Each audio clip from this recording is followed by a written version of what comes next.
رب اشرح لي صدري ويسر لي أمري واحلل عقدة من لساني يفقهوا قولي ولا حول ولا قوة إلا بالله العلي العظيم ولا حول ولا قوة إلا بالله العلي العظيم ولا حول ولا قوة إلا بالله العلي العظيم.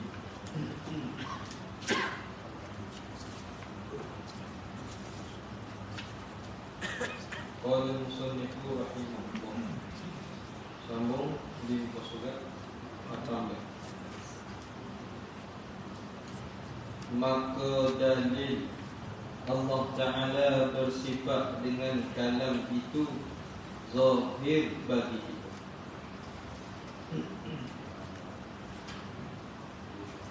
Sudah sikit. Sudah. Maka dalil, apa dalil? Bukti ataupun alamat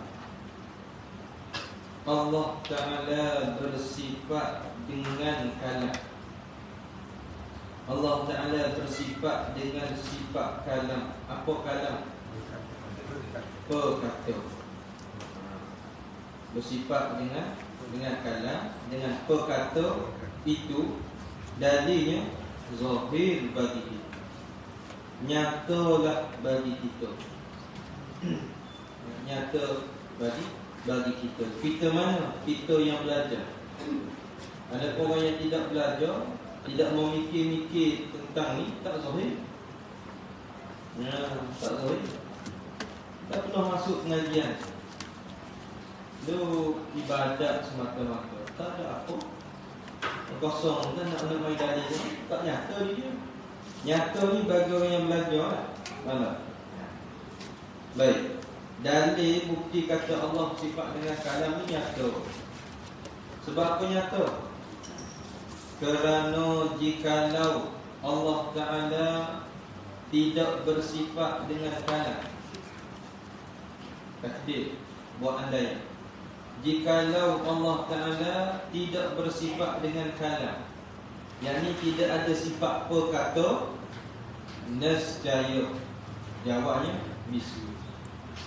Bila tak ada sifat perkata, kok mana-mana mesti bisu. Tak ada lagi lah. Bila tak ada sifat perkata, lazimlah ketika tu adanya sifat bisu. Lazimlah ada sifat bisu. Sebab antara sifat perkata dengan sifat bisu, dia tidak ada wasitah, tidak ada tengah, tidak ada perantaraan, tidak ada pertengahan. Seperti gerak lawan dia diam. Antara gerak dan diam, apa tengah? Tak ada. Salah satu je. Dia tak ada. Kalau kata slow ke orang? Gerak. Tak ada. Nak kata mana? Tak ada wasitah. Jadi kalau tak ada sifat perkata, automatiknya mestilah ada sifat bisu. Perkata lawannya bisu. Berkata-kata lawannya tidak berkata-kata ataupun diam. Itu maksudnya. Perkata lawan bisu. Berkata-kata lawan tidak berkata-kata ataupun diam. Baik. Nescaya bisu. Jawabnya nescaya bisu. Dan bisu itu kekurangan. Kena ambil faham bahawasanya bisu itu kekurangan. Apa dia kekurangan? Kurang tu kan? Kekurangan. Apa kekurangan? Kelemahan, sifat kehinaan. Sifat kehinaan, sifat kekurangan. Itu bisu. Bila berlaku bisu, hina dia. Bila berlaku lemah Tuhan. Padahal kekurangan Allah Ta'ala itu akal tidak terima sekali-kali. Padahal kekurangan, sifat lemah, sifat hina di Tuhan tu akal tak boleh terima sekali-kali. Tak boleh terima. Lemah ke mana? Kalau kata Allah Ta'ala tu tak ada sifat perkata, tentu dia bisu. Bila dia bisu, jadi lemah daripada pihak dia. Pasal bisu tu dia tak boleh nak buang. Bisu tu satu penyakit, satu kekurangan, dia tak boleh nak tolak. Bisu tu hinggap di dia. Bila tak boleh nak tolak hak ada di dia, nak buat makhluk lagi lala lemah, lagi tak erok. Itu maksud kata bisu tu kekurangan. Kekurangan di Tuhan tu akal tidak terima sekali-kali. Walau sekali pun tak terima. Dalilnya makhluk ni, adanya makhluk ini dalil kata Tuhan tu tidak bisu. Kalau bisu, nak buat makhluk macam mana? Pasal di dia pun tak selesai lagi. Hak di dia tu tak nak buang penyakit. Nak buat makhluk macam mana? Tak boleh. Itu panggil dalil akli. Tapi tak kuat lah. Dalil akli tadi tak kuat. Tapi untuk pegang di kita, nak faham kita, lepaslah fardu ain. Tapi kalau nak hujah dengan lain tak boleh. Tak gagah.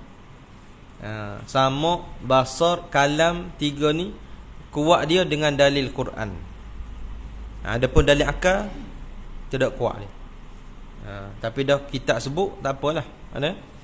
Baik. Dan dalil Quran lagi. Apa pula? Dan dalil Quran lagi, yakni dalil Quran pula, wa kallamallahu Musa taklima. Wa kallamallahu Musa takliman. Bila wakah taklima.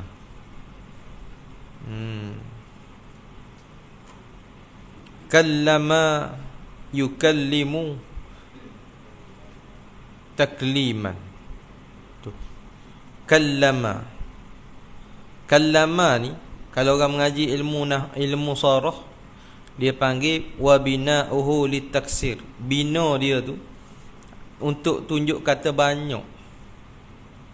Litaksir ni pula kalau orang mengaji nahwu, banyak pada fi'il. Qad yakunu fi fi'li, terkadangnya berlaku taksir pada perbuatan. Qad yakunu fil maf'ul, terkadangnya banyak berlaku taksir banyak tadi pada maf'ul. Maf'ulun bih. Terkadangnya qad yakunu fil fa'il, terkadang banyak taksir tadi pada fa'il. Ni kalau orang mengaji ilmu bahasa Arab, dia kena ingat hak tu. Matan bina tu wajib kena hafal lah, supaya boleh bila baca kitab dia mari hak tu. Tapi kalau mengaji tak baca kitab Arab serupa je.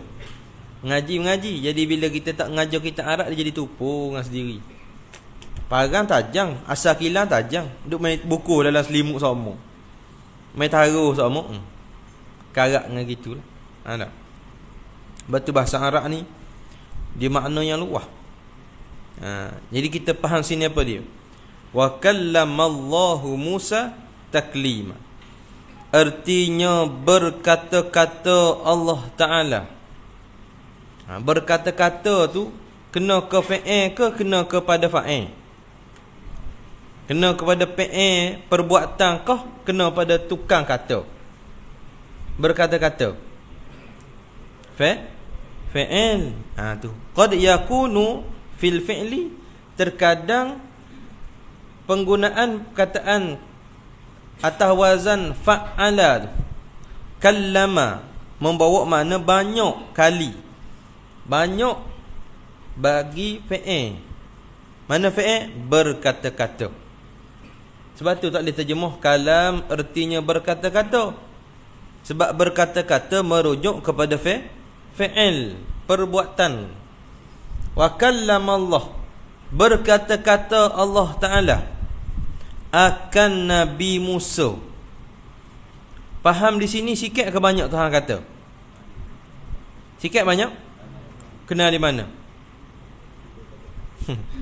Kenal pada bahasa Arab tu. Kallama. Tuhan guna wazan kallama. nak tunjuk kata banyak hak Tuhan kata ke Nabi Musa. Setengah riwayat menyebut Nabi Musa perkataan Tuhan yang Tuhan khitab ke dia, Tuhan tuju cakapan ke dia, patah perkataan sebanyak 140,000 patah perkataan. Hak Tuhan kata ke dia, ya Musa, ikhla'na laika wa ma tilka biyaminika ya Musa. Itu semua. Jadi ulama duk kira-kira tu 140,000 patah perkataan. Bahasa mana? Bahasa dia lah. Bahasa Nabi Musa. Nabi Musa cakap bahasa apa? Tengok bahasa dia lah. Bahasa apa? Patah perkataan dia. Cuma dia cerita balik kepada Nabi kita dalam bahasa Arab lah. Dalam Quran tu kan, wa ma tilka biyaminika ya Musa qala hiya asaya. Itu dia cerita dalam bahasa Arab lah, kerana Quran itu turun dalam bahasa Arab. Baik. Berkata-kata Allah Ta'ala akan Nabi Musa sebagai berkata-kata. Itu panggil maf'ul mutlaq lah pula. Takliman akan sebagai berkata-kata. Yani apa makna? Berkata-kata sungguh, bukan main-main dah. Tuhan cakap dengan Nabi Musa, Tuhan dialog dengan Nabi Musa ni kata sungguh, bukan main-main. Bukan buat gurau, bukan hikayat dongeng dak ni. Tak. Kata-kata sungguh. Nabi Musa dengar apa hak Tuhan kata, dan Nabi Musa balas hak Tuhan kata. Tuhan balas apa yang Nabi Musa kata. Sehingga Nabi Musa digelar apa dia? Kalimullah. Musa Kalimullah. Ini dalil tepat kita nak pegang kata Allah Ta'ala ada sifat kalam, sifat perkata. Dalilnya wa kallamallahu Musa taklima. Berkata-kata oleh Allah Ta'ala akan Nabi Musa akan sebagai berkata-kata. Macam mana nak berkata-kata kalau tak ada sifat perkata? Yang banyak perkata ke berkata-kata? Berkata-kata. Sebab tu nak beza perkata dengan berkata-kata. Semakin banyak berkata-kata, semakin banyaklah perkataan. Perkata satu lah. Takkan perkata dua tiga. Satu tu sifat perkata. Baik. Yakni apa mengrok dia? Yakni menghendaki ia musannif memberitahu Allah Ta'ala akan Nabi Musa. Allah Ta'ala beritahu kepada Nabi Musa, memberitahu dengan kalamnya, kalam Allah yang qadim. Mana kalam Allah yang qadim? Sifat perkata. Allah Ta'ala berkata-kata kepada Nabi Musa. Tuhan beritahu kepada Nabi Musa apa yang dia nak khabar tu lah. Kata ke Nabi Musa tu dengan kalam. Yang ni dengan sebab ada sifat kalam dia yang qadim. Jangan kita iktikad kata dengan kalam. Jangan kata kalam semata-mata dah zat. Itu kena hati-hati sikit. Tuhan berkata-kata dengan Nabi Musa, sungguh tak? Sungguh. Kata dengan apa? Situ kena tapis pula. Kata dengan zat yang bersifat dengan sifat perkata. Kalau kata berkata-kata dengan sifat dah zat. Tiga tu zat tu mana? Duduk sekali ke duduk asing? Duduk sekali. Dah kemudian zat dia buat apa masa tu? Itu salah. Kena hati-hati. Allah berkata-kata kepada Nabi Musa dengan zat yang bersifat dengan sifat perkata. Kalau kata Allah berkata-kata dengan zatnya, jadi Mu'tazilah. Kalau kata Allah Ta'ala berkata-kata dengan semata-mata sifat, sifat kalam tak ada kait dengan zat, kafirun. Lagi kok mana? Dia panggil isnad juga tu. Kata dengan sifat perkata, dia panggil isnad majazi. Cakap saja tapi hakikat lain. Seperti cukur kepala lah. Cukur kepala, cukur sungguh kepala. Cukur kepala ke cukur rambut? Cukur kepala ke cukur rambut? Cukur rambut. Rambut di mana? Di kepala. Ringkas cakap cukur kepala. Gali telaga. Kena kau gali telaga? Boleh gali telaga? Mana boleh gali telaga? Orang gali apa? Gali tanah. Buat nak buat telaga. Tapi ringkas cakap gali telaga. Pok kita faham tak kalau sebut gali telaga? Faham. Kau gali telaga kau ambil atas kerek kau katak kerek gitu. Dak gali tanah baru masuk ke kerek. Nak kerek oda suku lah. Waktu kena oda lah. Tak. Baik. Tu orang panggil isnad majazi. Baik. Dengan bahawa, apa makna memberitahu dengan kalam yang qadim? Dengan bahawa, ini taswir dia panggil. Bi'an, kalau mengaji bahasa Arab, kita Arab kok bi'an tu, dia panggil taswir lah. Ba litaswir dia panggil. Bi'an dengan bahawa bertitah Allah Ta'ala akan Nabi Musa dengan titahan. Apa titahan? Cakapan. Nak wi comel di Tuhan ni kita sebut bertitah lah. Supaya kita kata ke raja-raja kita panggil benda titah tuanku. Padahal cakap je, tapi bahasa standard. Tak? Titah tuanku. Titah diraja. Titah Allah.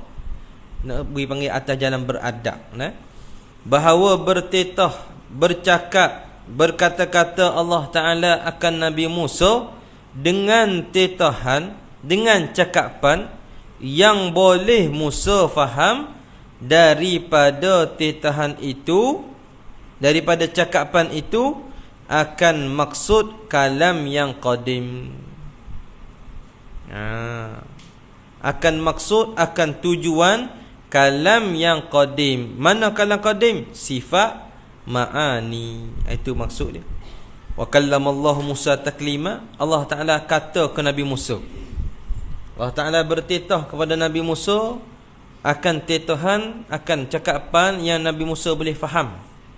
Apa maksud, apa yang dikehendaki oleh sifat kalam dia yang qadim, sifat perkata. Inilah makna perkataan mereka itu ulama usul. Inilah yang telah tersebut makna perkataan mereka itu ulama usuluddin di dalam kitab-kitab Arab dan Jawi. Dalam kitab Arab, kitab Jawi, hak dia kehendaknya beginilah. Macam mana kitab Arab, kitab Jawi tu? Membukakan hijab.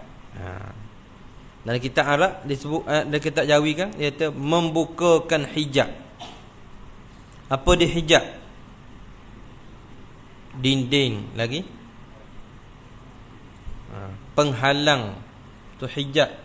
Membukakan hijab dan memberi dengar akan kalam Allah Ta'ala yang qadim. Itu ibarat dalam kitab Jawi tu, membukakan hijab dan memberi dengar akan kalam Allah Ta'ala yang qadim itu. Itu maksud dia. Maksudnya Allah Ta'ala beritahu, Allah Ta'ala bercakap dengan Nabi Musa sehingga Nabi Musa boleh faham apa maksud sifat kalam Tuhan. Nak ke mana? Itu maksud. Bila saja Nabi Musa nampak Tuhan, Nabi Musa tak nampak. Bila Nabi Musa sampai di Bukit Tur Sina, Nabi Musa tak nampak dah, Nabi kita nampak. Bila sampai di Bukit Tur Sina, maka bunyi suara. Masa tu dibuka hijab. Hijab apa? Hijab maknawi nama. Satu lagi hijab dia panggil hijab hakiki. Hijab hakiki ni macam dinding ni, dinding. Kita tak nampak barang luar. Itu panggil hijab. Tak nampak barang di sebalik ni, dan kita nampak hijab tu. Adapun hijab maknawi, kita tak nampak barang di sebalik hijab, dan hijab tu sendiri pun kita tidak nampak.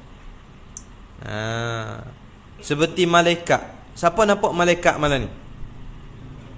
Nampak tak nampak? Tak. Dia ada tak? Ada. Malaikat pun tak nampak, hijab tersebut pun tak nampak.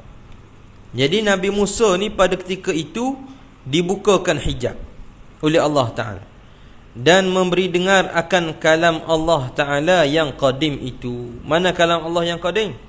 Sifat perkata. Bukanlah maksud, bukanlah dikehendaki membukakan hijab itu bahawa seperkataan Allah Ta'ala itu satu. Jaga tu. Bukanlah maksud membukakan hijab itu bahawa seperkataan Allah Ta'ala itu satu. Bukan lagu tu. Bukan maksud begitu. Bukan perkataan Allah itu satu, bukan. Maka memberi dengar Allah Ta'ala dengan itu perkataan akan Nabi Musa. Bukan dengar perkataan satu. Perkata tu satu. Bila Tuhan buka hijab, Tuhan pun berkata-kata. Bila Tuhan berkata-kata, keluarlah perkataan. Bukan dengar perkataan satu, banyaklah perkataan tu. Itu maksud dia begitu. Perkataan tu banyak. Maka memberi dengar Allah Ta'ala dengan itu perkataan akan Nabi Musa dan Nabi kita Muhammad sallallahu alaihi wasallam. Bukan maksud satu perkataan. Bukanlah satu, banyak perkataan yang Tuhan kata berlain-lainan. Dengan dalil berlain-lainan hukum, yakni berlain-lainan syariat di antara Nabi Musa dengan Nabi kita Muhammad sallallahu alaihi wasallam. Tu dalil dia. Mana dalil kata bukan dengar sifat perkata? Sebab dia khilaf ni. Dalam mazhab Ahlus Sunnah wal Jamaah berkhilaf antara ulama Ahlus Sunnah. Nabi Musa dengar tu sifat kalam perkatakah ataupun kalam lafzi, perkataan Tuhan. Duk berkhilaf. Satu puak kata Nabi Musa dengan Nabi Muhammad ni dengar diri sifat tu. Dengar sifat yang tidak ada huruf suara, hak ada di zat. Nabi kita dengar dan Nabi Musa dengar. Tak ada huruf suara, tapi dia boleh faham kehendak sifat. Nak kata apa? Kaul yang kedua dalam mazhab Ahlussunnah, dia kata dengar bukan sifat yang ada di zat, sebab itu tak ada huruf suara. Dah yang Nabi Musa dengar, yang Nabi kita dengar tu ialah perkataan yang diucap oleh Tuhan. Jadi duk khilaf. Jadi kita kena susun molek sini. Ni dia bawa hak nombor 2 dulu. Mana dengar perkataan. Dalil mana kata hak dengar tu bukan sifat perkata, hak dengar tu perkataan. Dalil dia berlain-lainan hukum di antara Nabi Musa dengan Nabi kita Muhammad sallallahu alaihi wasallam. Sifat perkata kedua. Baik. Kalau kita berjalan di atas pandangan ulama yang kata dengar sifat perkata, Sifat perkata hak Nabi Musa dengar dengan hak Nabi Muhammad dengar, hak tu lah hak lain. Sifat perkata. Sifat perkata hak ada di zat, hak Nabi Musa dengar, hak Nabi Muhammad dengar. Hak tu lah hak lain. Hak sama. Sifat tu sama. Jadi kalau sama, pasal apa Nabi Musa dengar syariat lain, Nabi kita dengar hak lain? Kalau kata dengar atas diri sifat tu sendiri. Nabi Musa dengar kata boleh kahwin, boleh poligami adik-beradik. Syariat Nabi kita dengar kata tak boleh poligami adik-beradik. Padahal mari pada sifat perkata yang satu, yang sama tu, satu. Dia hujah ni.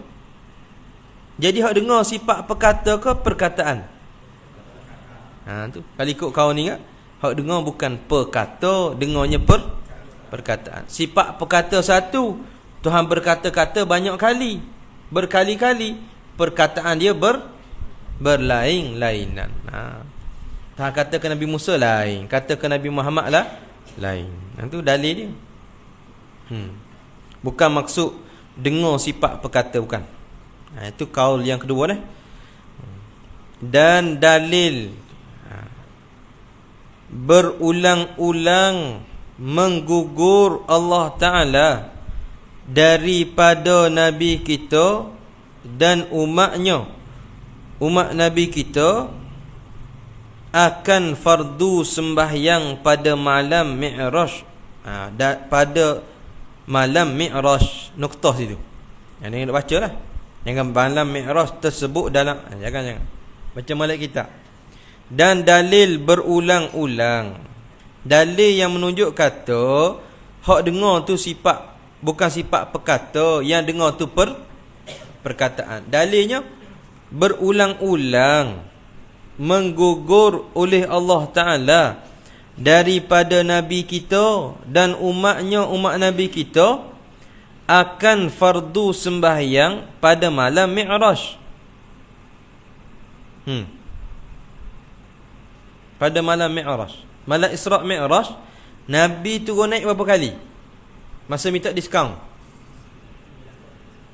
50, tinggal 5, berapa? 45, jadi 9 kali naik. Hak mula-mula dengar tu sifat mana? Hak mula-mula dengar katakanlah, hak kita katalah, ambil pandangan yang kata dengar sifat perkata. Ambil pandangan dulu, hak kata Nabi kita dengar malam tu sifat perkata, bukan dengar perkataan. Maka kali pertama dengar perkata 50. Wa faratuka wa ummatuka wa ummataka 50. Aku fardu atas engkau dan umat engkau 50.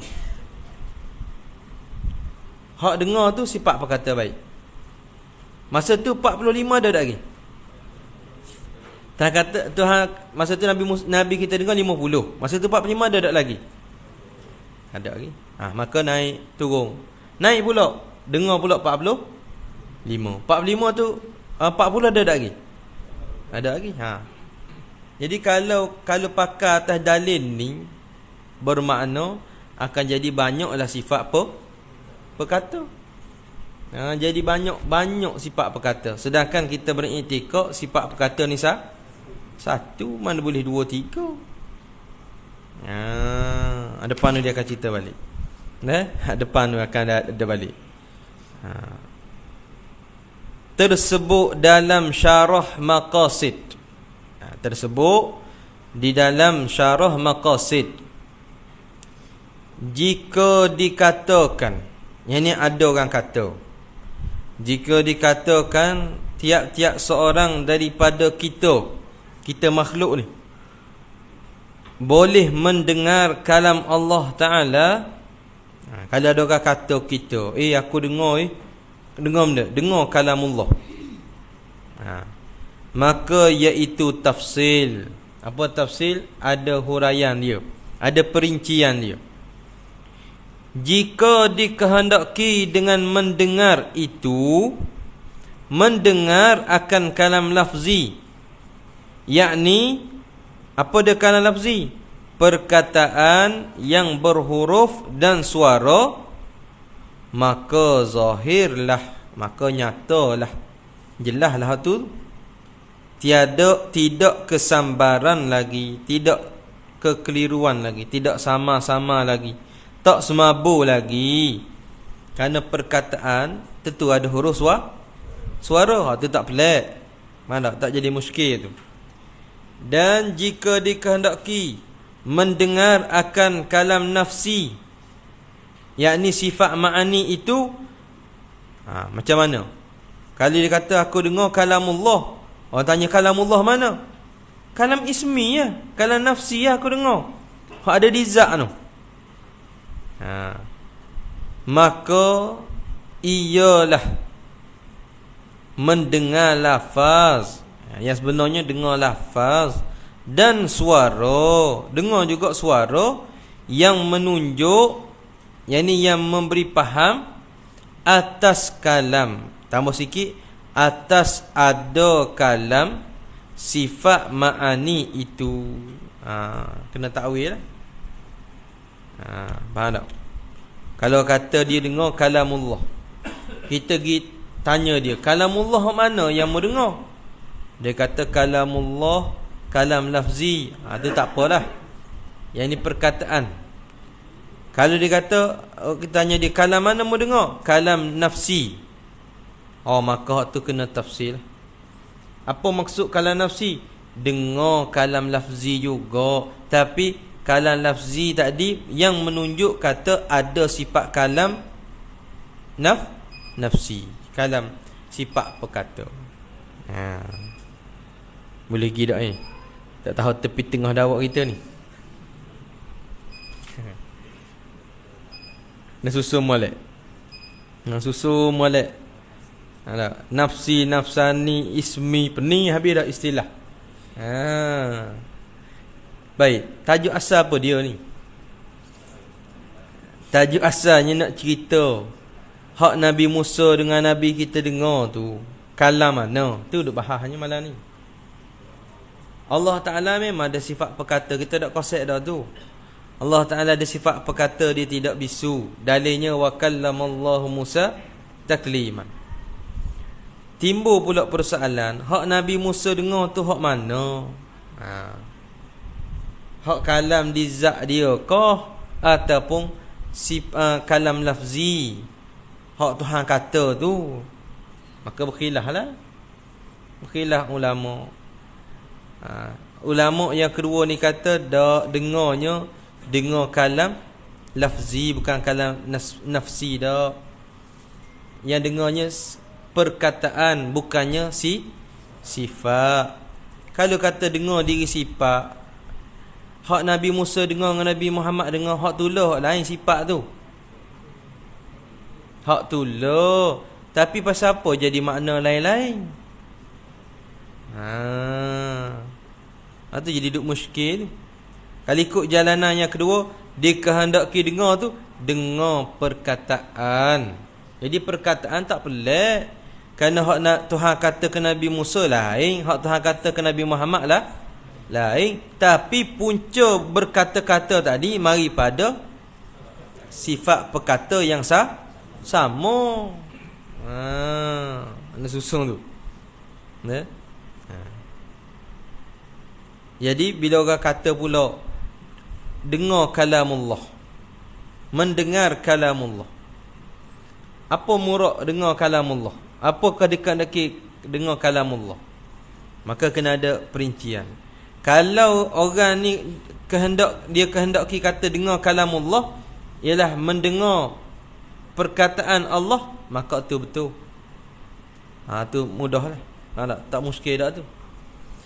Sebab kalamullah ni, apa, perkataan Allah ni ada huruf suara. Kalau kata dengar kalamullah merujuk kepada kalam nafsi, ni muskil. Jadi kena takwil, bukan kalam nafsi, kalam lafzi, tapi kalam lafzi tadi menunjuk kata ada kalam nafsi. Macam kalamun qadimun la yumallu sama'uhu. Dalam qasidah ni, kalamun qadimun la yumallu sama'uhu. Kalam qadim yang tidak jemu oleh mendengarnya. Kalam qadim tak jemu mendengarnya. Kalam mana? Kalau sebut kalam qadim, kena ke kalam mana? Kalam nafsi, sifat perkata tu. Hal tu biasa dialunkan pada majlis musabaqah tilawatul Quran. Maka panggil orang mari baca qasidah. Tokoh-tokoh lah. Baca kalamun qadim. Siapa pandai? Buat lagu sekali. Tak boleh sini.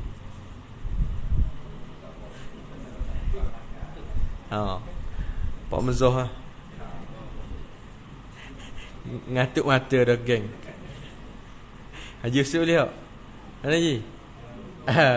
Nak ala mikrofon ni. Kalam qadim sekali. Saya dah reti. Nak syair-syair dah reti lagu tu. Jadi tak jadi tempo tak jadi.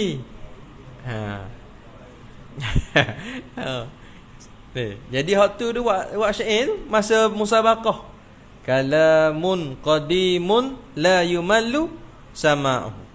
Kalam qadim la yumallu, tidak jemu. Sama'uhu, mendengarnya. Dia rujuk ke mana? Bacaan Quran tu. Sebab tiap-tiap tahun ada musabaqah. Ada tak puas? Tak puas, tak jemu pun. Hak jemu suara, bukan bacaan tu. Orang kata berjemunya suara dia. Allah, macam itik serati. Tak, macam kambing suara tak sedap. Contohnya tak sedap. Tak sedap Quran ke tak sedap bacaan? Bacaan Quran sedap kalau kena orang baca sedap. Jadi tak jemu mendengar. Apa dia? Kalam qadim. Mana kalam qadim? Rujuk ke Quran. Maka kalam qadim yang sebenarnya rujuk kepada sifat perkata yang ada di zat. Dan Quran tu kalam lafzi. Tapi dengan ada kalam lafzi inilah menunjuk kata adanya kalam nafsi, kalam sifat perkata di zat. Kalau tak ada sifat kalam perkata, mari mana pula Quran tu? Bacaan Quran itulah menunjuk kata adanya kalam nafsi. Contoh, bila ada asap, menunjuk kata ada api. Asap dulu ke api dulu? Sudahlah. Asap dulu ke api dulu?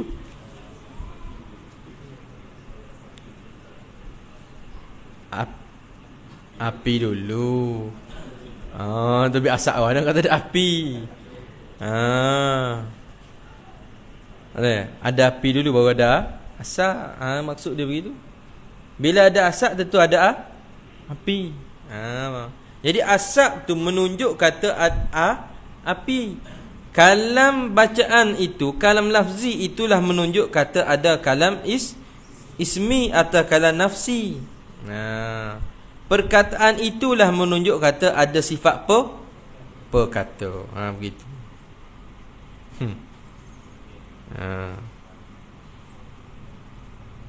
Baik. Maka sebab digelarkan Nabi Musa itu kalimullah. Sebab apa? Kerana Allah Ta'ala berkata-kata dan bercakap akan dia, akan Nabi Musa, dengan tidak ada menengahi, tidak ada perantaraan seorang daripada makhluk. Tak ada seorang. Yang ini tidak ada dengan wasitah perantaraan malaikat. Nabi kita malaikat Jibril, nabi-nabi lain pun malaikat Jibril. Adapun Nabi Musa direct. Ya Musa ikhla'na alaika innaka bil wadil muqaddasi tuwa. Nabi Musa tu balik daripada Madian nak pergi ke Mesir, bawa bini duk mengandung, Sarah mengandung nak beranak. Sampai setengah jalan gelap malam, hujan mula nak turun. Cari kapung dulu, nak cari kapung. Lagu mana nak cari kapung? Tengok api, tengok cahaya kapung tu. Dia pergi tak sampai kapung gelap dulu. Lepas tu duduk dalam susah hati ni.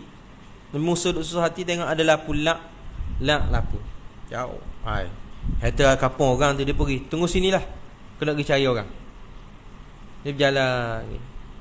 Kau lama kau jalan lapu. Dia pergi dekat lapu, kau gerak. Lepas tu lembah. Tu sampai gelap. Tak ada lapu. Ya Musa, tu betul hang kata, ikhla'na alaika, pecah selipar kamu. Pasal apa pecah selipar? Sebab selipar dia tidak samak masa tu. Tak ada syariat lagi nak samak warna. Tak ada hukum. Pecah selipar. Ini isyarat kata nak munajat dengan Tuhan kena suci daripada najis badan, pakaian dan tempat ibadat. Pecah selipar. Kita nak sembahyang di tanah perkuburan pun kena pecah selipar. Selipar tu kita pecah, pijak atas dia tak apa, jangan kita sauk. Kalau sauk bermakna jadi pakaian. Kalau pecah, kita pijak dia jadi apa ni, jadi macam sejadah lah, jadi latar. Nak sembahyang mayat di kubur tak ada, mari surau rakaat ada mayat, di kubur. Tanah siap ada pun boleh semayang, tak masalah. Peneduk atas tanah tu, cak selipar, pijak atas dia. Jangan saruk selipar tu, walaupun tak rokok sujud pun jangan saruk. Takut selipar tu ada najis. Maklumlah selipar masuk tandah pun hak tu lah. Pijak najis pun hak tu, macam-macam biasa. Jadi pecah selipar. Jadi Nabi Musa pecah selipar. Innaka bil wadil muqaddas itu. Hei Musa, kamu ni berada di lembah yang suci. Tuhan cerita begini-gini. Akhir sekali dia kata, aku jadikan engkau ni Rasul. Tanyalah, wa ma tilka, benda apa tangan kanan kamu? Jawab dia, tokak. Dengan tokak ni lah aku ambak kambing, tokak ni lah aku buat tarik rupuk, tokak ni lah buat tokak. Macam-macam dia cerita. Tak sedar dah, bini nak beranak. Tak sedar. Ralik syok bercakap dengan Tuhan ni, sedap cakap dengan Tuhan, tak sedar bini buat, tak ingat habis dah. Habis dialog, pergi cari bini. Tengok-tengok duk beranak dah. Tu bi anak dah isteri dia. Tak apalah. Bidang tu, bidadari syurga turun mari sambung. Bidadari syurga turun mari sambung. Maka jalan pergi ke Mesir pula. Siapa ke Mesir? Bawa dengan kambing 500 ekor. Jujur kat belakang. Tak bimbang makanan. Lapar sembelih bakar. 500 ekor. Tak tambah kambing taat ke dia. Kambing kena Nabi tak Nabi. Dia kena. Kan kambing pok kita. Kambing pak kita, tuang dia sodok mari. Tak kena tu buang. Tu je tuang sembelih, tak ada usaha sembelih. Bosan kambing ni. Itu siapa ke Mesir. Dia kahwin dengan anak Nabi Syuaib, kahwin hutang tu. Mas kahwin di hutang. Tak lari daripada Mesir, lari daripada Firaun, pergi ke Madian, tak ada apa satu. Berkenang buat benda tu, tak ada pitih, tak apalah, hutang lah dulu. Mas kahwin apa dia? Pero kambing 500 ekor. Tu boleh 500 ekor tu dah, lepas mas kahwin. 2 ekor apa ni? Sekelami panggil. Sepasang. Sepasang. Dia duduk bela tu beranak tak cukup. Lepas bayar mas kahwin. Boleh buat balik ke Mesir. Balik ke Mesir tu lah. Tu dia duduk balah dengan Firaun pula di Mesir. Ada. Balah pula dengan Firaun. Kerana Tuhan atur begitu dah kehidupan ni. Tu Nabi Musa. Digelar kalimullah. Sebab dia bercakap dengan Allah Ta'ala dengan tidak ada wasitah, tidak ada perantaraan seorang daripada makhluk. Tak ada pun, Jibril pun tak ada. Tu Nabi Musa. Baik yang saya kira lah Musa ni. Abang dia lembut, Nabi Harun. Harun dengan Nabi Musa, setengah pendapat kata tua Harun 3 tahun. Tua Nabi Harun 3 tahun. Setengah riwayat kata setahun. Khilaf riwayat.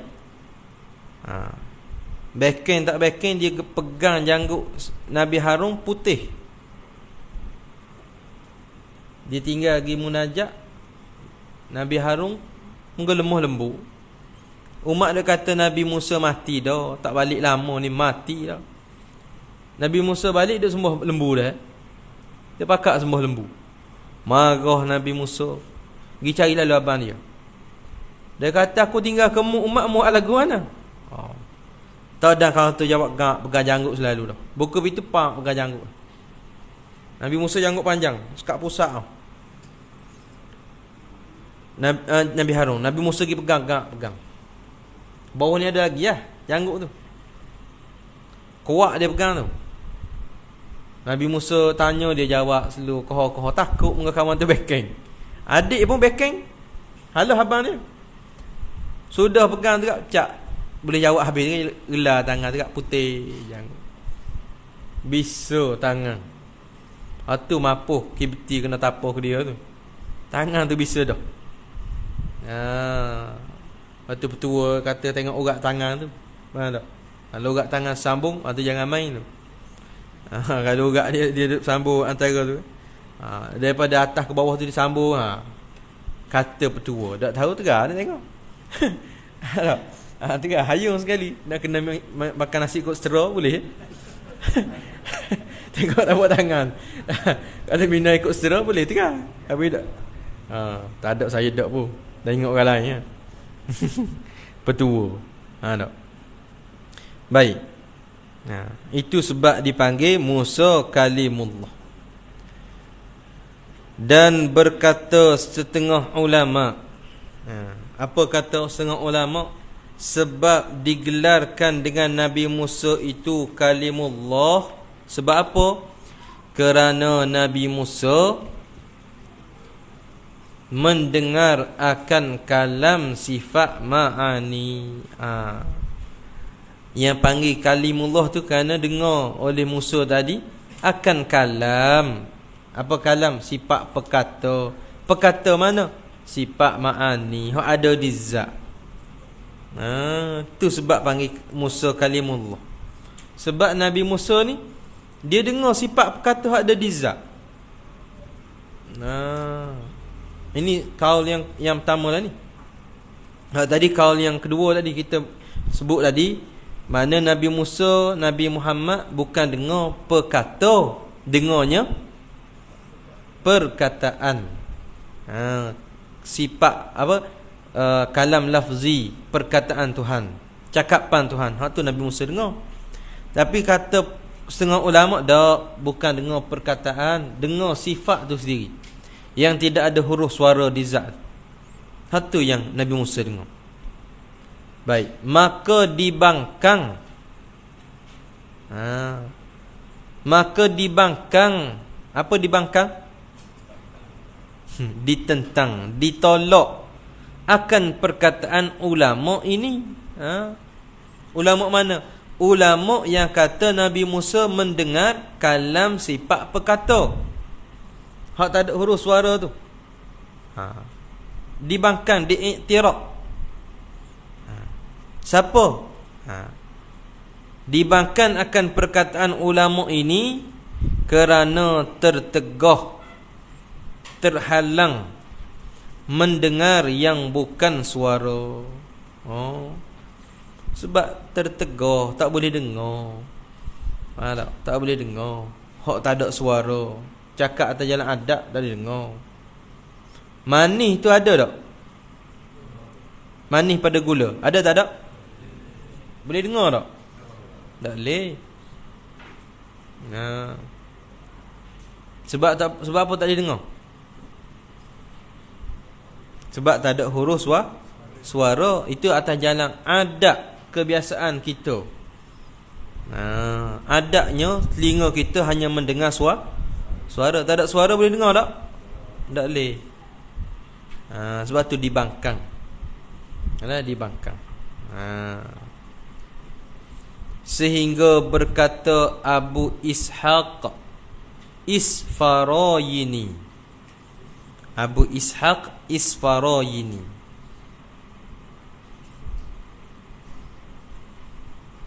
Siapa dia Abu Ishaq Isfarayini? Kalau kita mengaji dalam kitab-kitab lain, kitab Arab khususnya, dia panggil Qaul Ustaz.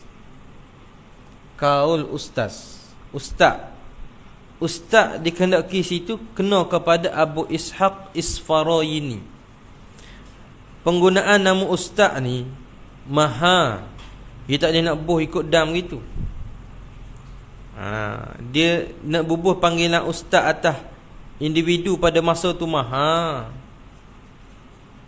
Tok guru orang tak bubuh mudah-mudah. Ni mengajar tak pernah tok guru dah. Mana boleh lagu tu. Tok guru, ustaz, ustaz, tok guru, babo, maulana. Ini gelar-gelaran yang ada penilaian dia, bukan boleh bubuh semata-mata begitu. Cumanya terkadang dilabelkan oleh setengah orang atas jalan nak memuliakan dia, buh panggil ustaz. Yang sebenarnya ustaz tu ada nilaian-nilaian dia, bukan boleh semata-mata boleh semua ustaz. Ni ustaz tidur, ustaz jenera, ustaz bangun, macam-macam pesen nama. Jadi dia ada nilaian-nilaian dia, bukan semua. Batu tok guru dulu panggil Pak Do. Dia tak panggil tok guru, panggil Pak Do begitu. Pak Long. Panggil gitu bahasa kampung ni. Panggil tak ada lah nak panggil tok guru Haji Saleh tu. Tuan guru Haji Saleh si. Zaman dia balik Mekah, anak murid panggil Pak Cik. Dia balik Mekah, anak-anak murid panggil Pak Cik. Pak Cik bila Pak Cik leh. Panggil lagu tu. Alim dengung, alim berdengung, alim. Panggil Pak Cik lah. Lah ni dia panggil masa dia masuk tahun 2000 tu baru nak panggil tuan guru, babo lah. Baru nak panggil. Dulu panggil Pak Cik belaka. Dia bahasa Pak Cik, bini dia panggil Mak Cik. Keriang lah baru nak panggil babo, tok guru. Orang dulu maha. Kalau ingat duduk di pondok, nak panggil gelaran ustaz, syarat dia kena hafal hadis 40 Imam Nawawi. Hafal, tasmi', ingat, barulah boleh panggil ustaz. Dah hak ustaz hak apa hadis 40 ni lah hak jadi pada telaah dia panggil dalam pondok. Pada telaah ni dengan makna hak kelas-kelas bawah hak masuk lewat ni kena ngaji dengan dia dulu. Ngaji dengan tok guru, ngaji juga, tapi hak tinggal ni cover dengan dia. Baru boleh panggil ustaz. Tak? Oh, bukan mudah. Gelaran tu mahal. Babo ni gelaran bagi anak murid yang ditarbiyah oleh guru tersebut, panggil babo. Kerana dibangsa kepada ayah. Dia panggil ayah. Ayah panggil bapa ilmu, bukan bapa nasab. Panggil babo. Nisbah anak kepada ayah. Perhubungan dia macam anak dengan ayah. Cuma dia panggil ayah nisbah ilmu. Panggil babo. Tuan guru, tu besar belaka. Murid belaka letak. Mana dengan guru-guru ni dia hak tuan sekali. Gitu. Maulana lagi tinggi. Ini sikit-sikit ya Maulana. Maulana selalu. Kau jubah Maulana. Maulana ke Maulana? Jadi bukan mudah, nah? Bukan mudah nak letak gelaran tu. Jadi Tok Imam panggil ustaz. Tok Imam je ustaz. Tok Imam Dia jadi imam. Kadang-kadang tak boleh ngajar, dia boleh jadi imam. Letak gelaran ustaz begini-begini. Bolehlah tak jalan memuliakan. Tapi kalau nak ukur sebenar darjat tadi payah kau. Mahal tu. Tak? Ni ustaz ni besar ni zaman dulu. Digelar ustaz tu. Siapa dia? Abu Ishaq Isfarayini. Baik, sehingga Al-Fadil. Bapanya? Makna dia yang mulia lah, yang lebih, yang mulia Al-Fadil. Tu Al-Fadil. Tu panggil Fadil. Al-Fadil, Al-Ustaz. Al-Alim dengan Al-Allamah lain pula. Kalau Al-Alim yang mengetahui, kalau Al-Allamah yang sangat tahu, Al-Fahamah yang sangat memahami, Al-Faqih yang sangat alim fiqh. Banyaklah gelaran-gelaran dia ni. Tu kena ngaji semula tu. Masalah gelar-gelaran. Sebab tu tak nak bubuh ikut dang. Orang dah balik haji kita panggil haji dah. Tak kena. Jangan nak panggil haji ikut dang itu. Bukan makam dia nak panggil haji. Abu Bakar Piyah haji selalu. Jangan. Saya kena dah pergi Negeri Sembilan pakai gini. Haji tak tahu arah. Habis aku dah jalan dalam kedai haji belaka panggil. Kata sudahlah. Dah kita pakainya lagu ni pakai jubah Piyah. Dia panggil haji. Ambil nak. Berkali kena pakai sokok kali. Tak dia pakai. Dia panggil haji.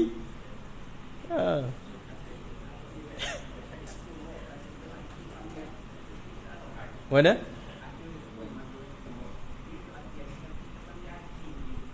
Tak boleh. Salah.